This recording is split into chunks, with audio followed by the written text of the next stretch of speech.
Alhamdulillah Rabbil Alameen. Wassalatu wassalamu ala Sayyidina wa Nabiyyina Muhammadin wa ala alihi wa ashabihi ajma'een.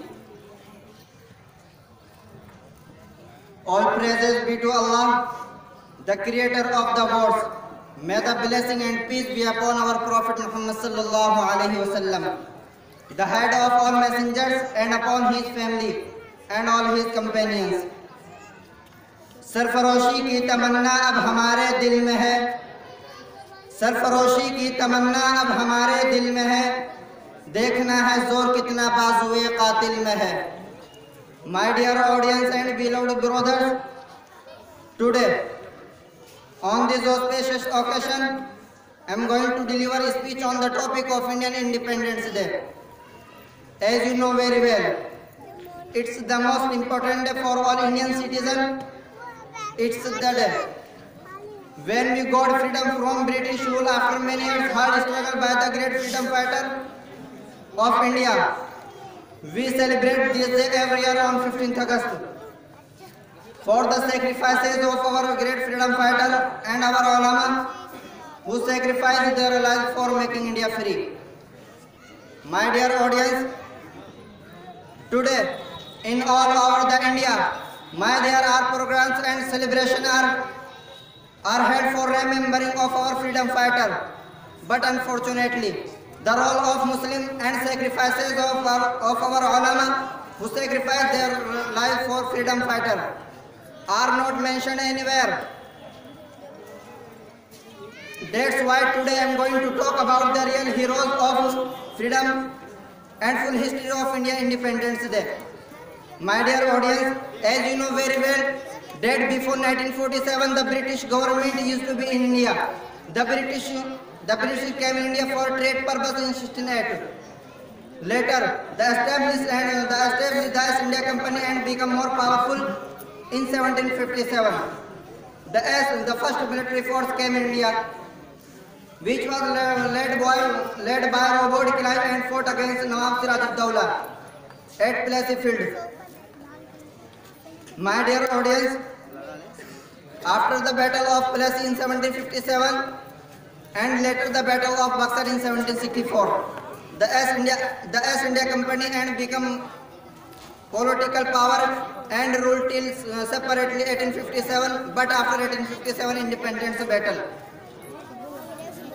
The British ground ruled till 1947 in full power, such as the British Raj ended on 15th August 1947 after many and sacrifices and our great freedom fighter, Hindu, Muslim, Sikh and Christian, when they all fought against British,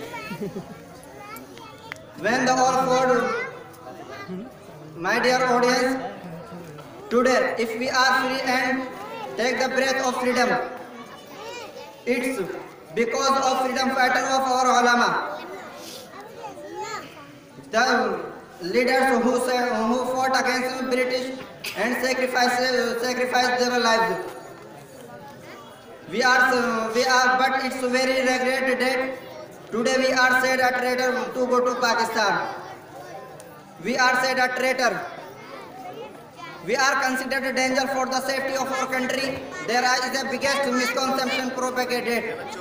Muslims have divided our country and have the role in getting India free, Indian freedom, which is totally baseless and fully wrong.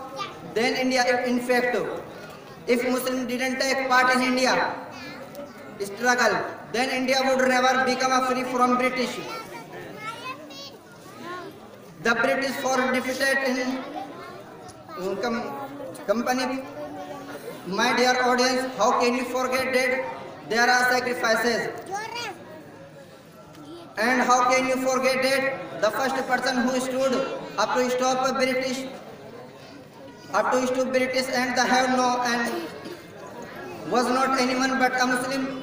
How can you forget that the first person who said, शेर की एक दिन की जिंदगी गीदड़ की 100 साल की जिंदगी से बेहतर है.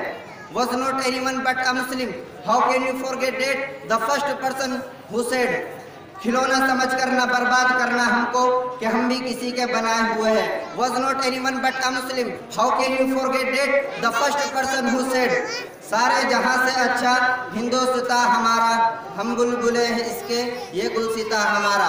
Was not anyone but a Muslim. How can you forget that? The first person who sounded the slogan of Inqilab Zindabad was not anyone but a Muslim.